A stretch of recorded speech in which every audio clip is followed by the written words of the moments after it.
रामायण, जो कि हिंदू धर्म का एक बहुत ही प्रचलित और महत्वपूर्ण धर्म ग्रंथ है, जिसमें भगवान राम के संपूर्ण जीवन का वर्णन किया गया है।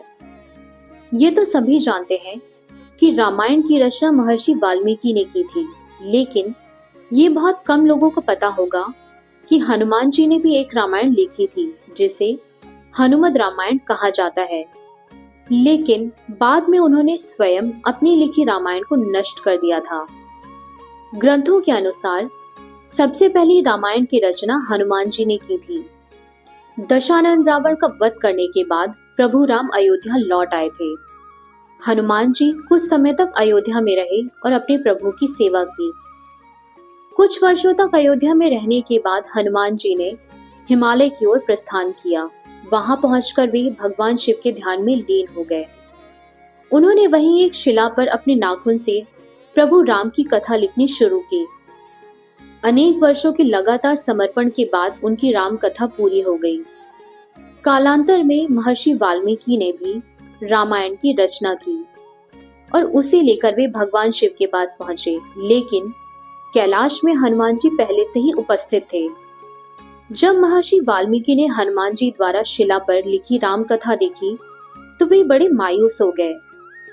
वाल्मीकि जी को यूं निराश देख हनुमान जी ने उनसे कारण पूछा। तब महर्षि ने कहा, मैंने पूरे समर्पण और भक्ति भाव से रामायण लिखी थी, पर आपके द्वारा लिखी कथा को देखकर मुझे भय है कि मेरी रामायण उपेक्षित हो जाएगी। आपने जिस तरह राम कथा लिखी है उसके सामने मेरी रामायण कुछ भी नहीं है।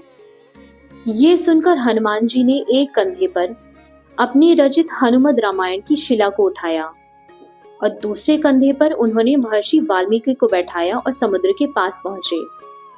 महर्षि को चिंता मुक्त करते हुए उन्होंने अपनी लिखी राम कथा को भगवान राम को अर्पित करते हुए समुद्र में फेंक दिया और तब से ही हनुमान जी द्वारा लिखी गई हनुमद रामायण समुद्र में पड़ी है। ये देख महर्षि वाल्मीकि भाव विभोर हो उठे और उन्होंने कहा, हे हनुमान, आप परम ज्ञानी और दयालु हैं। आपकी महिमा का बखान करने के लिए मुझे दोबारा जन्म लेना पड़ेगा। उन्होंने हनुमान जी को वचन दिया कि वे कलयुग में पुनः जन्म लेंगे और आम लोगों की भाषा में दोबारा रामायण की रचना करेंगे। ये माना जाता है गोस्वामी तुलसीदास, जिन्होंने रामचरितमानस की रचना की थी, वे महर्षि वाल्मीकि का पुनर्जन्म थे। तुलसीदास जी ने रामचरितमानस की रचना करने के पहले हनुमान चालीसा लिखी, जिसमें उन्होंने हनुमान जी की महिमा का वर्णन किया है और उन्होंने हनुमान जी की प्रेरणा से ही आगे रामचरितमानस की रचना की। अगर आपको ये जानकारी अच्छी लगी हो तो प्लीज वीडियो को लाइक करें और मेरे चैनल को सब्सक्राइब करें। Thank you for watching.